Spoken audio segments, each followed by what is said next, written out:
You're listening to episode 79 of Lifestyle Locker Radio with Dr. Jason Richardson.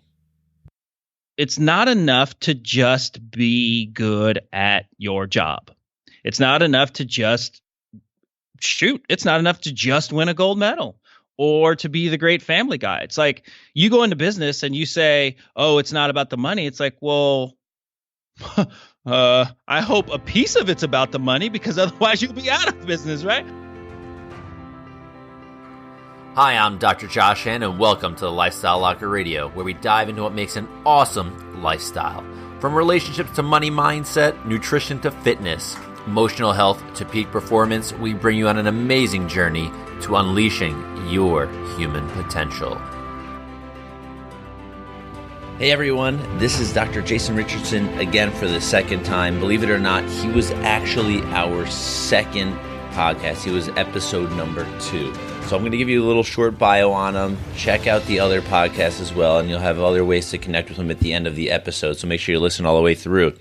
His name is Dr. Jason Richardson, is no stranger to danger or high-pressure situations. He's a world champion at the Pan Am Games. He was a gold medalist, right? He takes extreme lessons learned as a Pro BMX cyclist and translates them into the psychological principles we all can use for success in business, sport, and life.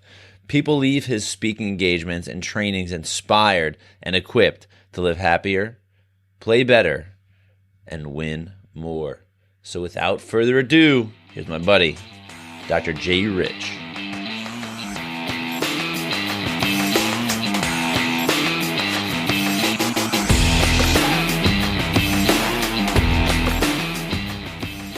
Okay, everyone, you may remember this gentleman from, I believe, our first podcast. Well, the first interviewed podcast. This is Dr. Jason Richardson of the Gold Medal Mindset. This guy's a true badass. I'm so grateful to have him back on here because I think we have a real conversation now, and I don't feel like I'm in the third grade again in the podcast world. So welcome, Jay. Thanks for having me. Gold Medal Mindset, Championship Life. That's what we're all about. Yes, good to be back. Good to be back in the locker. Yeah, baby. Super excited to have you. You got a lot of cool stuff coming up, and you've been evolving since our first conversation. And you know, you're writing a new book now. I downloaded your first book from your website at like the day we met, and I think read it on the plane home from Canada. I mean, you got a lot of neat things going on. So what is this new book going to be about? I mean, you don't have to give us titles. Just kind of give us a little like sneak peek, because I want people to, when this comes out, I want people to, hitting up you, Amazon, whoever they need to hit up to get it. Yeah. So, it's in progress and it gets done because usually when I say something's going to get done, it gets done. It's kind of like, you put it out there. So I can't be a liar, or I won't be a liar. So I know, I'm sorry. I apologize, but I had to do that. No, that's okay. I love it. I actually, that's kind of my own checks and balances is I'll speak it out loud to other people. And because I'm so, I'm not going to say responsible, but because I don't want to be a liar, I make sure it happens. You proclaim. I know it's ridiculous, but that's just my own checks and balances. But title right now is More, Better, Happier. More, period, better, period, happier, period. Subtitle I'm kind of playing with. So it will include pieces from It's All BS, my first book.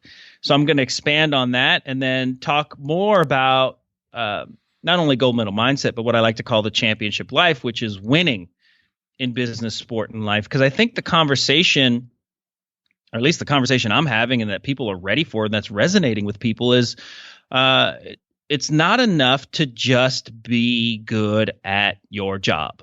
It's not enough to just shoot. It's not enough to just win a gold medal or to be the great family guy. It's like you go into business and you say, oh, it's not about the money. It's like, well, I hope a piece of it's about the money because otherwise you'll be out of business, right? Yeah. Like, okay, great. You're a chiropractor. You want to help people. Cool. Well, I hope you plan on being financially solvent so that you can keep helping them. See what I'm saying? Totally. And by the way, like, I hope you're in shape enough because it's a physical job. Last I checked, you're going to get you're going to get some big, out of shape, 6'4", 350-pound person in there.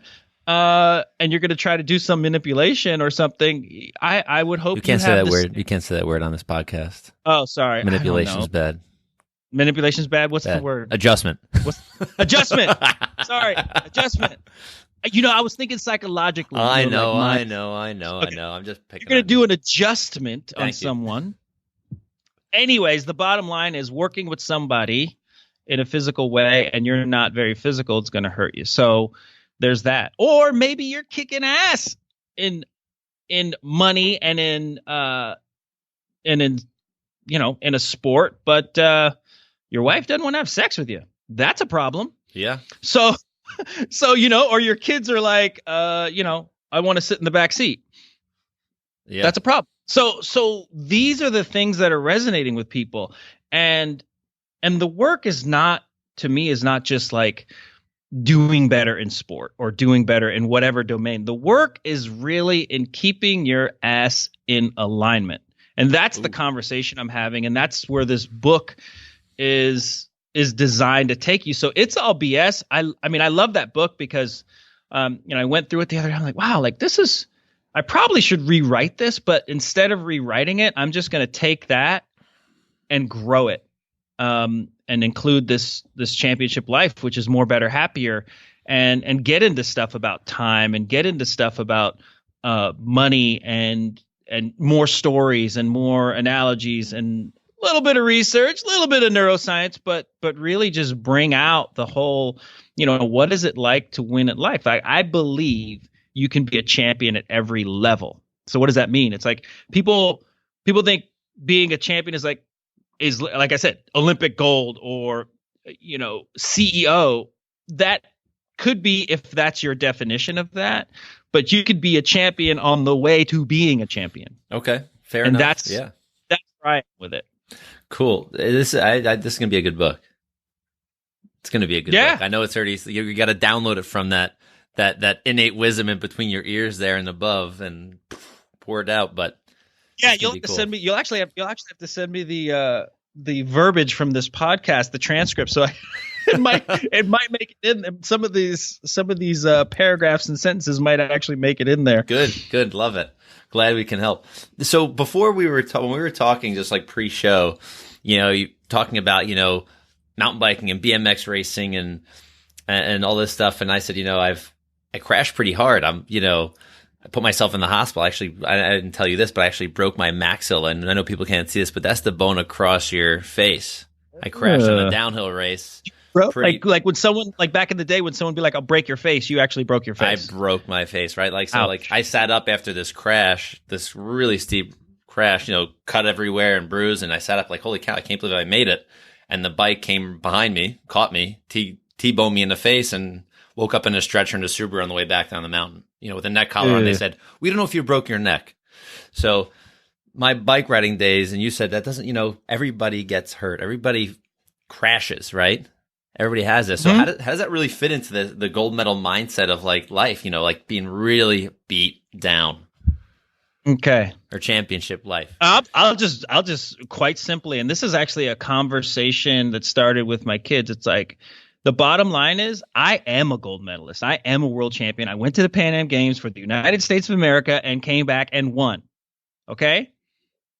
And I'm pretty confident that I have probably failed more than anyone else has as a bike rider. Like just the math alone in that, right? I went all the way.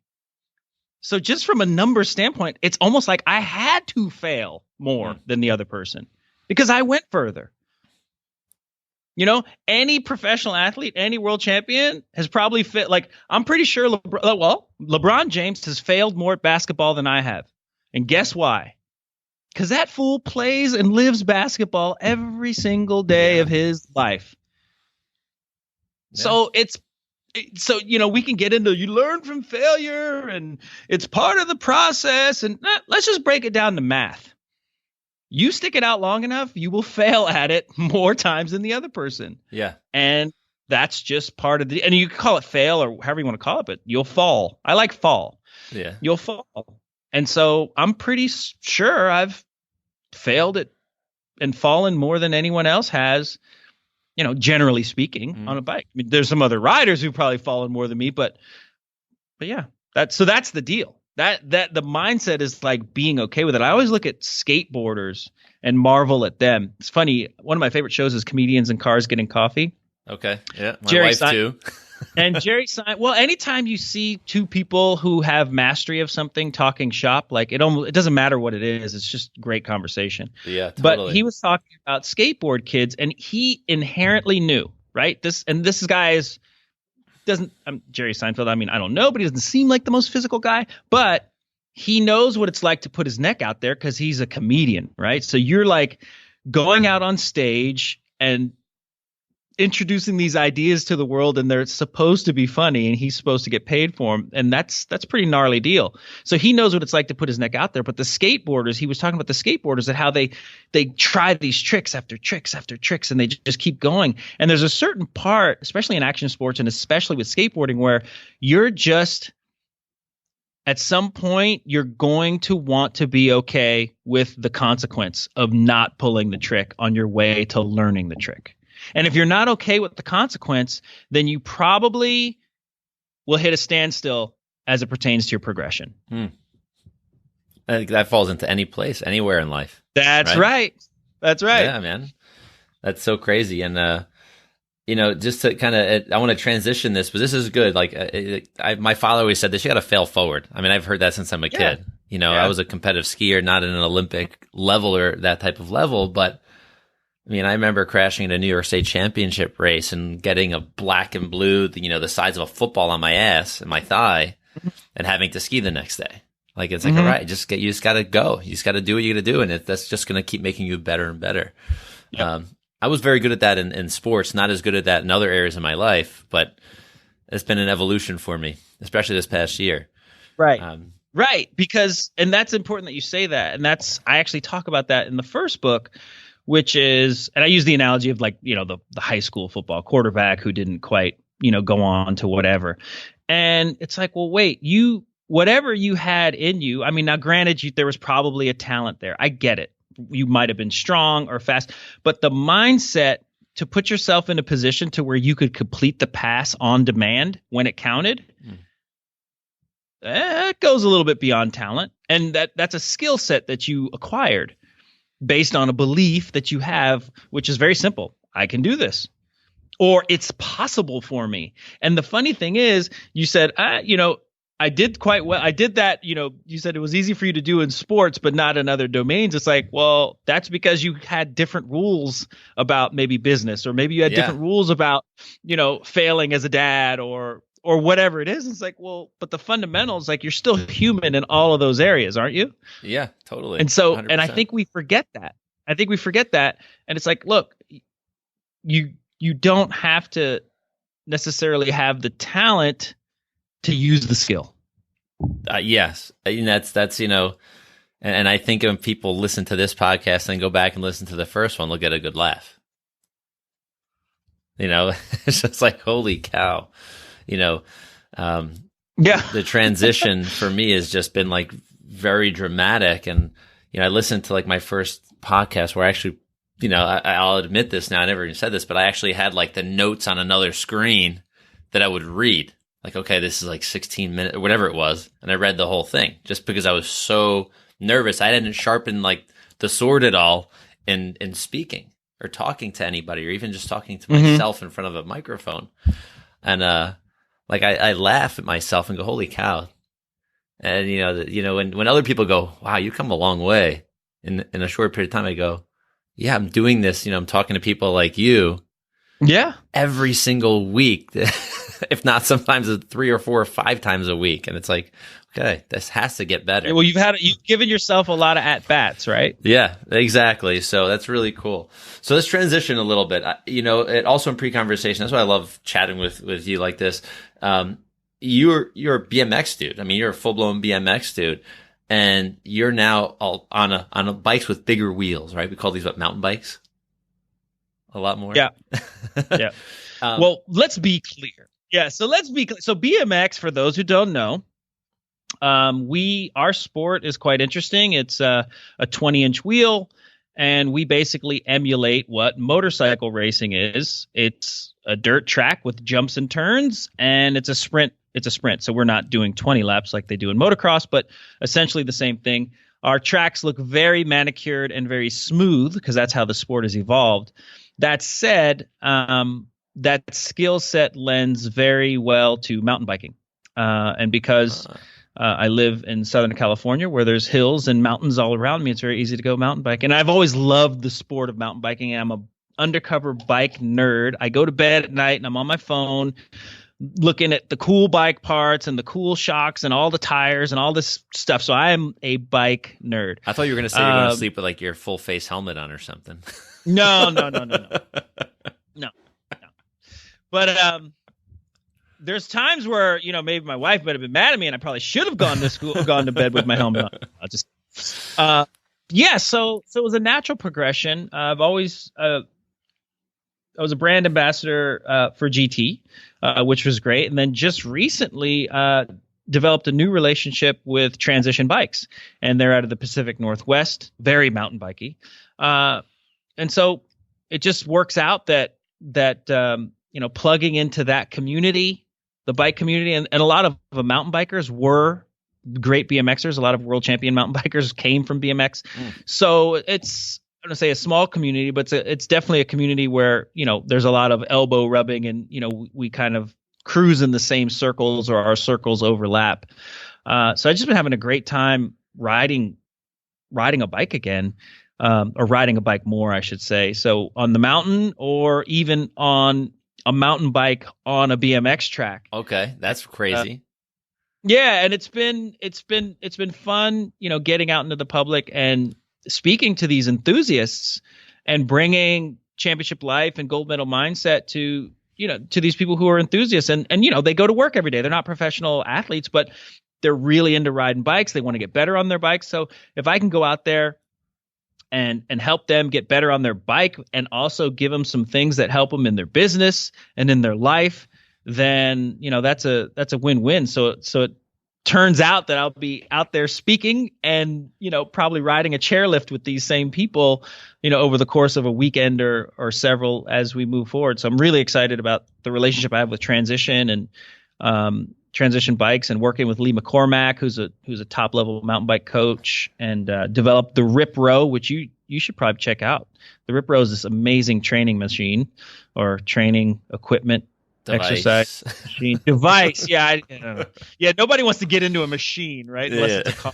Exactly. Training device. So anyways, I'm going manic because I'm getting so excited about all this stuff. Cool. But bottom line is loving bikes and blending the world of mountain biking and BMX and taking gold medal mindset and championship life and bringing it to the community and expanding outside of the community because of all of it, because it all overlaps. Hey, I got a cool idea, and I don't know if I should even do this on the podcast, but I got a cool idea for you. I think this is really cool. I just helped run a firewalk this past week, and we call it experiential training, like helping people do an event to help break through, as you know, right? Doing your live events. But I mean, what you were just describing to me is like, okay, bring all these bikers together. And then you bring them through this physical experience of riding and maybe challenging them on courses or riding up a hill or whatever it may be. And then you bring them to a room. That's pretty cool. I mean, that's going to be life-changing. Yeah. So the funny thing is I actually have, because when I go to, when I ride with people, I am not the most fit person. I mean, there's people who are very fit. I have a skill that allows me to jump and turn and go fast down a hill. But going up a hill, that's a fitness thing, right? Like I'm not a marathon runner yet. I'll put it that way. Mm-hmm.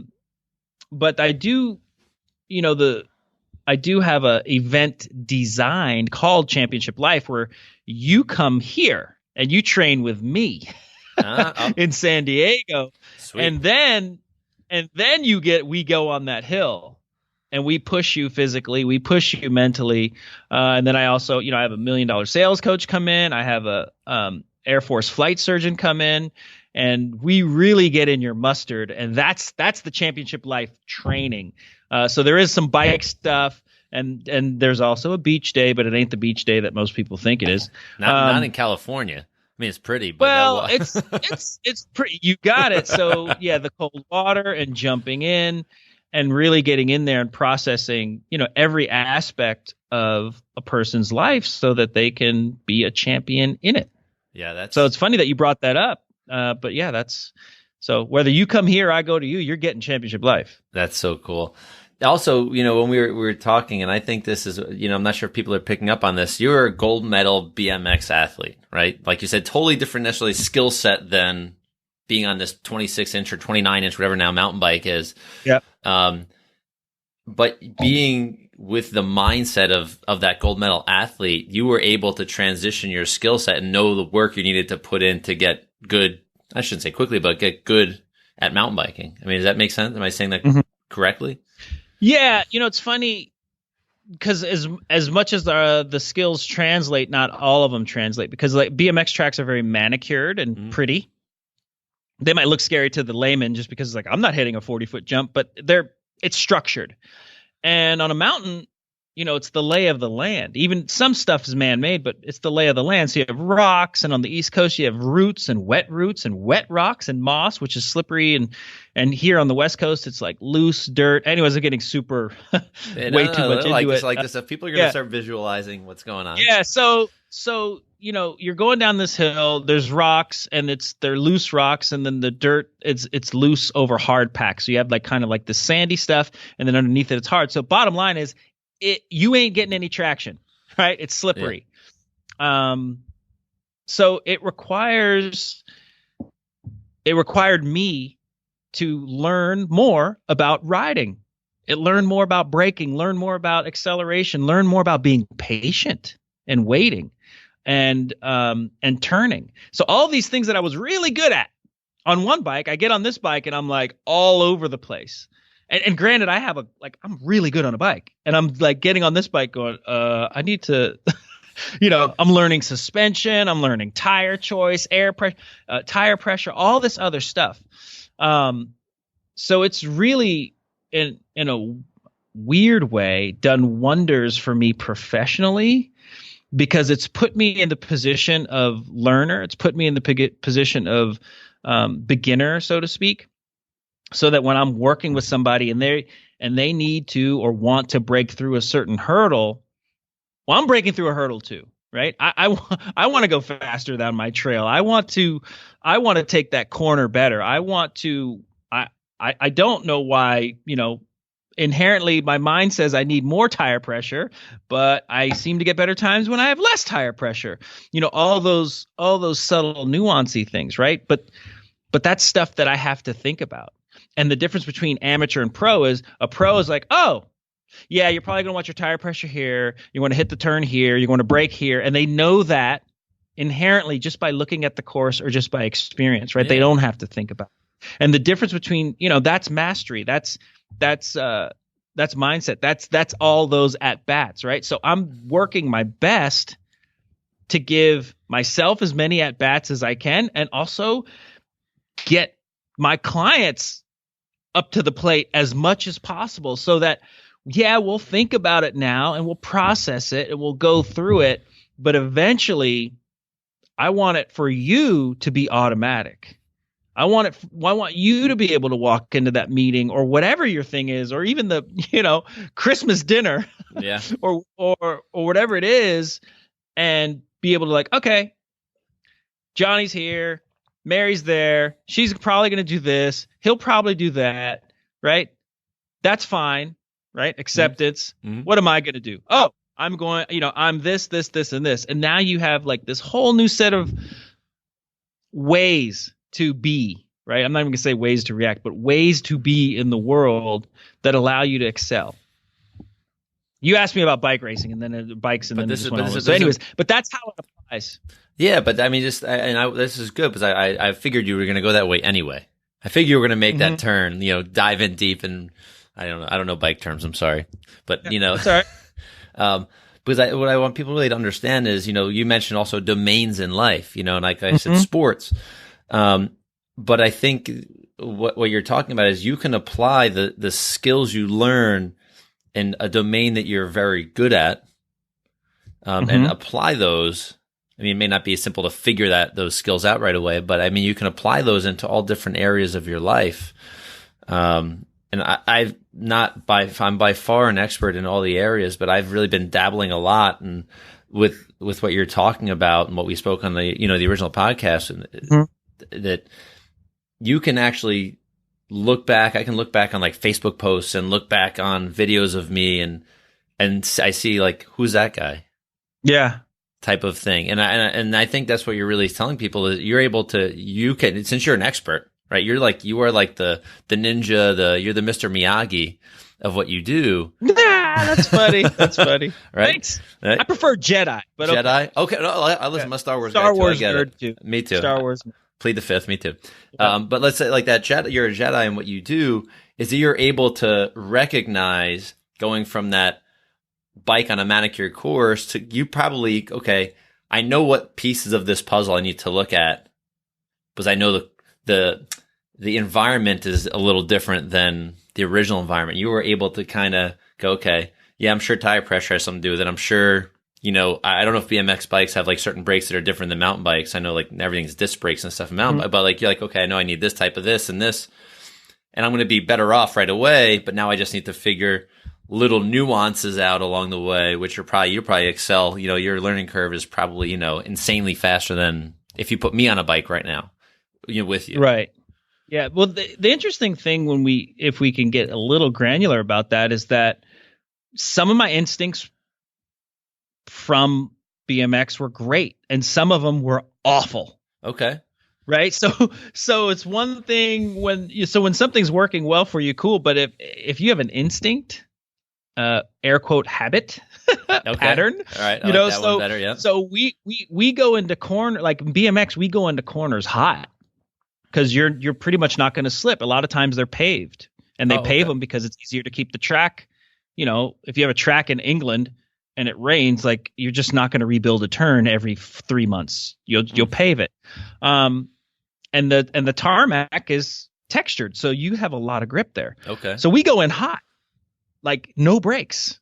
Whoom. It's just a matter of spotting your line and carving, which is turning to where you want to go. Yeah.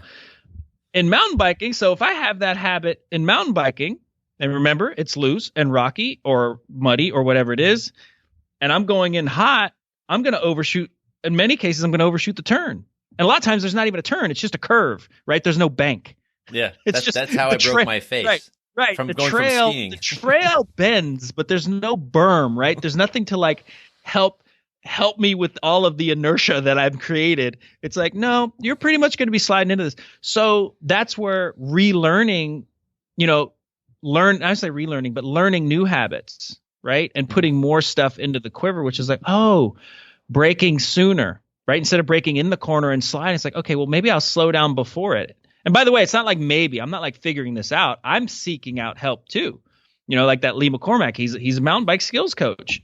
And we worked on a book together, but he has the experience. He can teach me how to be better on a bike. So I'm going to go to him and say, hey, what's up with that? He's like, oh, dude, tap your brakes before you get into it. And I was like, okay, well, I don't want to squeeze them. He's like, no, just bang them real hard. Oh, okay. Oh. Just, because the brakes work that well. It's like, oh, no, don't worry about that. Your bike, your suspension will do blah, blah, blah, blah, blah. Just let the brakes go on this section. What? Yeah. So go faster over the scarier part? Yes. Yeah. It'll feel smoother. Okay. So it's all these little things that that's learning it, right? And then once I can get over the hurdle of actually letting myself do that, then the experience of it, right? Yeah. Connected with this emotional tie, connected with my brain and all the dopamine and neurology and receptors, blah, blah, blah.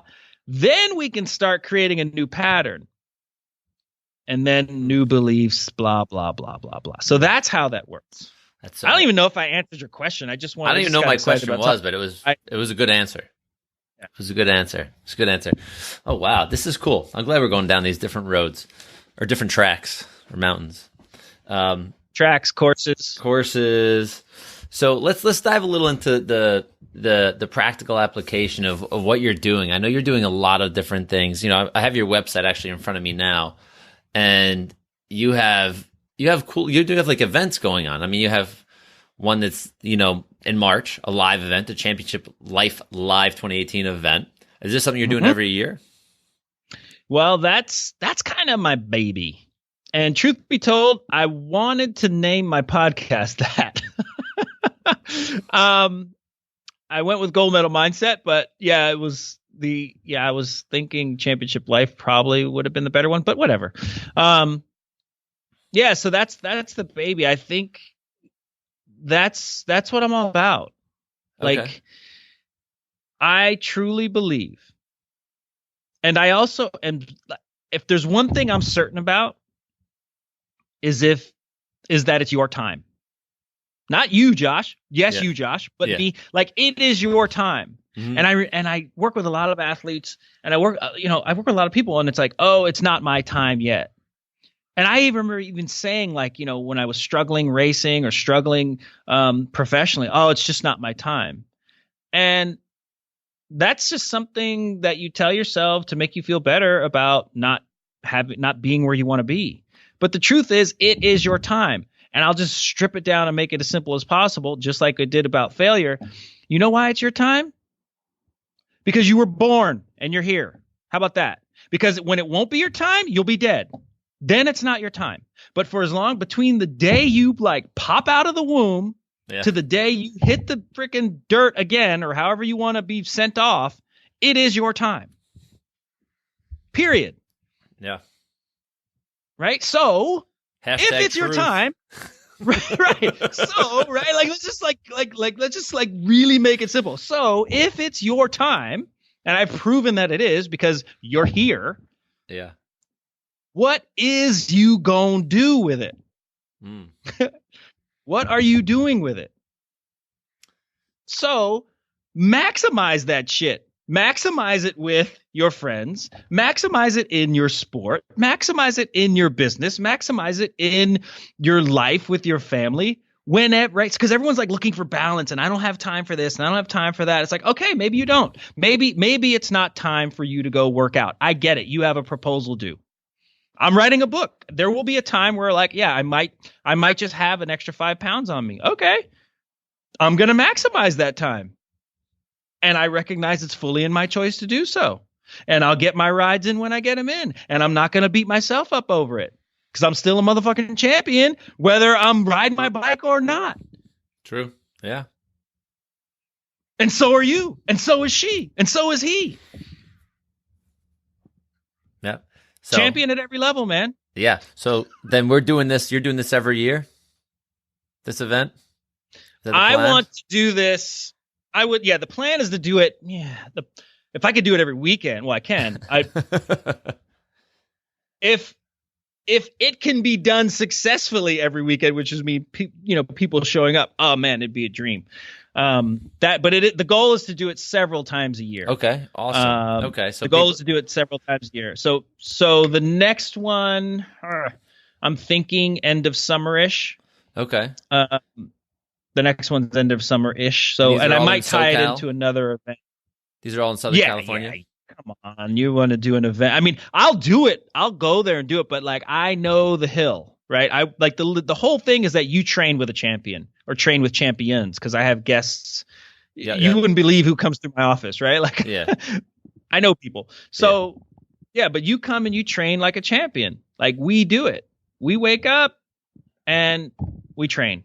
And a lot of it's mental, a lot of it's talking, a lot of it's processing. And we're going to get on a bike and you're going to feel what it's like to climb the hill. And guess what? That's not the hard part. Most people think, oh my God, that's not I was like, okay, now it's time to descend. You will go as fast as you've ever gone on a bike. You'll feel the wind blowing in your face and your eyes tearing up because you're going that fast. What's that like for you? Yeah. Did you know you could do that, right? Yeah, how does that relate to your life? I'm going to pull you. Right. And if you need help, I'm going to pull you up. If you need help, I'll push you up. How does I know you're successful. How does that feel to be pulled or pushed? Right? Because that's an experience too. That's important too. I didn't get up every hill by myself. So there's all these lessons that we learn just riding a bike, climbing up and going down a hill.